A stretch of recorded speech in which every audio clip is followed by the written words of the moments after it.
अमरावतीत फ्रेझरपुरा पोलीस ठाण्याच्या हद्दीतील भानखेडा गावामध्ये जाणाऱ्या रस्त्यावर एक धक्कादायक प्रकार घडलाय।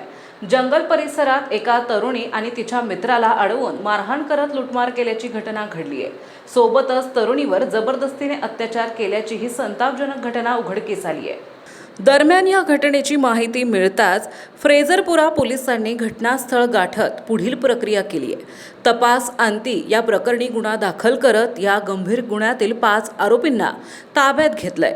या प्रकरणाचा पुढील तपास फ्रेझरपुरा पोलीस करीत असून घटनेमुळे परिसरात खळबळ उडाली आहे। 120 रुपये हिसकावले, मग जंगलात नेऊन नराधमांनी तरुणीच्या शरीराचे लचके तोडले। मिळालेल्या माहितीनुसार पीडित तरुणी आणि तिचा मित्र ॲक्टिवा वाहनाने जात असताना अज्ञात 5 इसमांनी त्यांना अडवले। आरोपींनी दोघांनाही लाथाबुक्क्यांनी बेदम मारहाण करून त्यांच्या जवळील रोख रक्कम हिसकावून घेतली। त्यानंतर एका आरोपीने तरुणीला बाजूला नेत तिच्यावर जबरदस्तीने अत्याचार केला। सध्या पीडित तरुणीवर रुग्णालयात उपचार सुरू आहे। मिळालेल्या माहितीनुसार या प्रकरणी घटनेची माहिती मिळताच फ्रेझरपुरा पोलिसांनी गुन्हा दाखल करत या गंभीर गुन्ह्यातील 5 आरोपींना ताब्यात घेतलंय। या प्रकरणाचा पुढील तपास फ्रेझरपुरा पोलीस करीत असून घटनेमुळे परिसरात खळबळ उडाली आहे।